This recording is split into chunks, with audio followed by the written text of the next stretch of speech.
Yes, the prodigal has returned home. I went into Krita, as you can see here from this speed drawing kind of thing, and I just isolated the layer of the ninjas, and I exported that out of Krita. I'm trying to get out of Krita as fast as I can. So then I pop into Blender, and I go through, and I think the next thing I might have done was I can't remember if it was the background or the floor. Okay, it looks like it was the background. So what I did was I took the sky as it was rendered from the camera's point of view and just simply rendered this out of Blender as well, so that the pre-baked motion of the sky in the background is simply saved into an image sequence.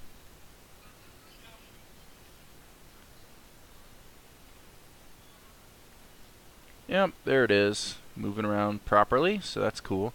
So what I'm doing is I'm wanting to take each of the layers of stuff that's in the scene, or the sequence, and just split it out into separate image sequences so I can go into OPENTOONZ and make it all work. So here I did the same thing. I cut out and killed everything except just the floor and the walls, and I had to hide the vase as well, and then let's just go ahead and render that out. So image sequence number 3.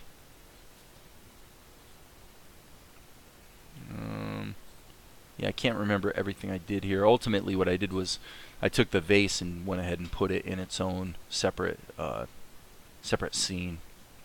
So it's not totally clear here what I was up to, but the idea, I'm sure, was to isolate the floor and the walls and just get that rendered out as an image sequence. So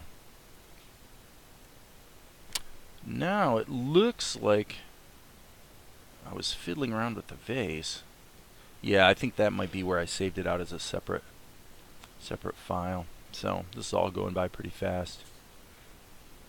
The significant thing about it is this is sped up to take everything that I'm showing you here takes about a total of 10 minutes. So that's sped up 4 times. So I guess it took me 40 minutes.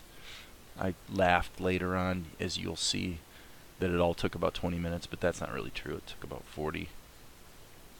Okay, so the order of the day now becomes dealing with the vase, because I got to get the right material on there. So I went to the old texture images, and they give me an idea of what I want, but they're not really satisfactory images. So I figured, okay, what I got to do is do a procedural texture on this vase that's going to be a gradient, because I want to match the way these reference images look. So there's a fair amount of fiddling here, and then I think I went ahead and took a short break once it was kind of in the zone. And let's see what happens here. Okay, yeah, so now we're into the second video I did where I'm going to go ahead and figure out the texture on the vase. So the vase had to be done in 3D, but ultimately will be rendered kind of like 2D. So I figured I'll do 2 things. I'll use a gradient to get the basic color of the vase, where it goes from dark at the top, dark at the bottom, and brighter in the middle. And then I'll go ahead and create a texture, an image map, and just wrap it around it in tube mode. So it's pretty much the most obvious thing you do to wrap a texture around a cylindrical object. So what I was doing here is basically fiddling with the mapping, you know, X, Y, and Z, figuring out the right way to take this texture and get it to wrap around. And what I realized is I was fighting against the fact that this mesh had UV mapping baked in. So I'm like, okay, I don't want that. I want generated mapping by Blender. Just do plain old, just like we did it in the old days when we didn't have UV. So we're talking about 20 years ago. But you know, you just had to pick either flat, cubical, conical, or cylindrical mapping. Those are the only options you had. So I'm like doing it the old school way. So now it's just a matter of finding the spots just tweaking the X, Y, and Z scale and stuff so that it all just kind of lines up and looks the way I want it to look. So looks like at this point I got it pretty close to that. And so then the next step was going to be, of course, having to create the texture map. Okay, so there's that. And then I went into GIMP. And with GIMP, what I did was I created a gradient, and then I just made a duplicate of it, flipped it, and then gave it a opacity mask. Now I could have used a dual gradient that that has 3 colors instead of 2, but this was just the fastest way to get the result I was after. Okay, so I'm not the best leaf drawer probably in the world, but I figured, okay, you got to remember one thing here, though. This is really important. That vase is almost the entire time is spinning, so this texture doesn't actually matter that much because it really is just going to be kind of blurred out. Having said that, there is a moment early in the shot where we're looking down on the vase. Again, the texture doesn't matter, but then at the end of the shot, when the ninja guy grabs the vase, then it stops moving. So at that point, it's going to matter what it looks like. So it isn't completely unimportant, but these are some pretty lame looking leaves. I was just in a hurry. I mean, if the truth be known, I'm like hurrying because I want to just recreate all this work I've been trying to do, just get it into OPENTOONZ where things aren't acting quite so stupid and be able to move forward. So that's what I did.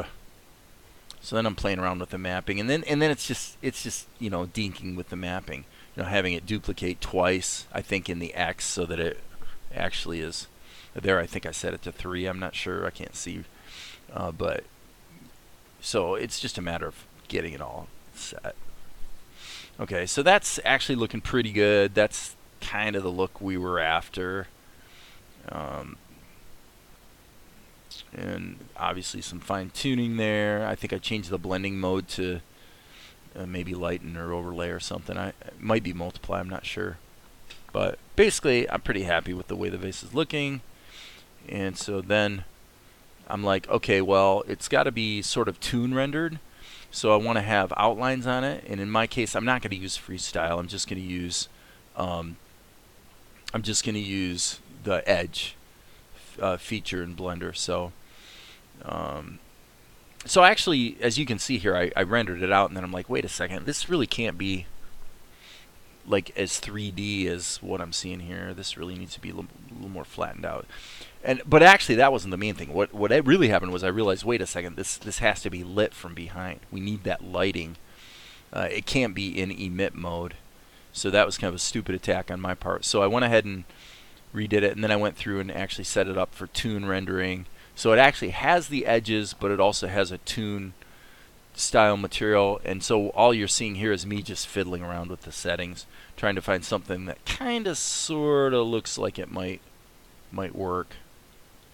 And so when it finally got dialed in, I added a little softness on the specular. I think that's pretty close to where it was. Yeah, see, to me it's like that looks good. I'm gonna have to put like a black spot on the bottom there, because the vase is not, it actually doesn't have a bottom. Now the reason the vase is crawling around on the screen when it renders like that is because it's only about here in the scene that we actually see the vase. It's hidden all the rest of the time.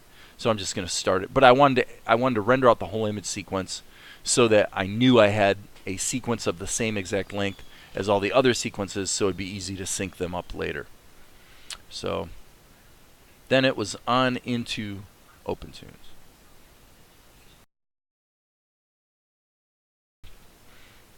Okay, so I come into OPENTOONZ and I'm like, you know what? I'm going to go ahead and use the 1,000 frame sequence that I had been working with earlier. I'm going to just go ahead and add to it. I was initially going to go ahead and start a new scene in OPENTOONZ, but I figured, you know, what the heck.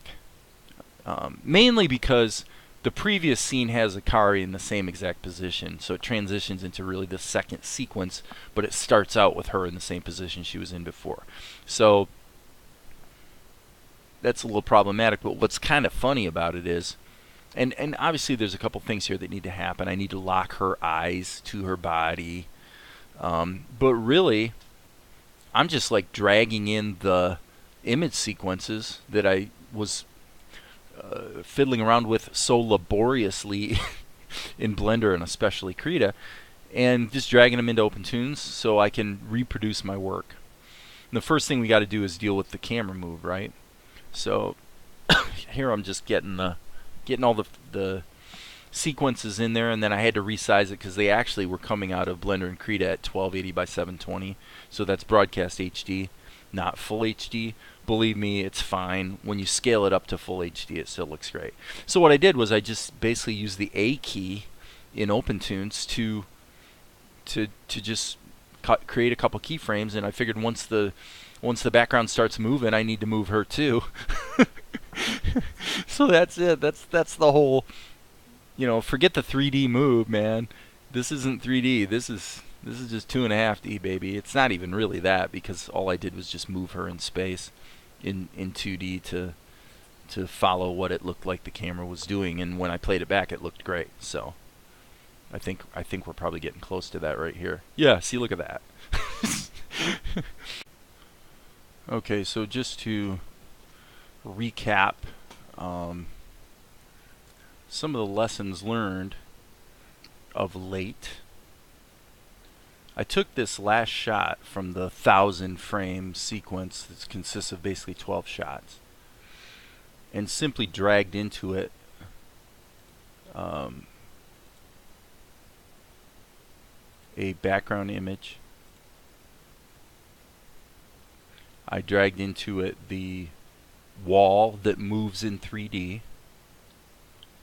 I dragged into it the sequence of our ninja characters. So if I go forward here, you can see those guys. So basically the ninjas and the wall and floor are just image sequences that were pre-rendered from Blender. So I took each of the layers from Blender and just rendered them out. And I mean, this is ridiculous how...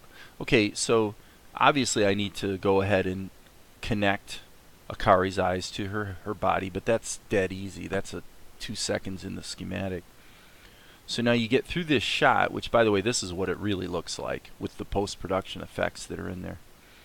Okay, so then we'll turn that back off so it'll play relatively smoothly. So then you get here, and all I did was just manually take the shot of Krita,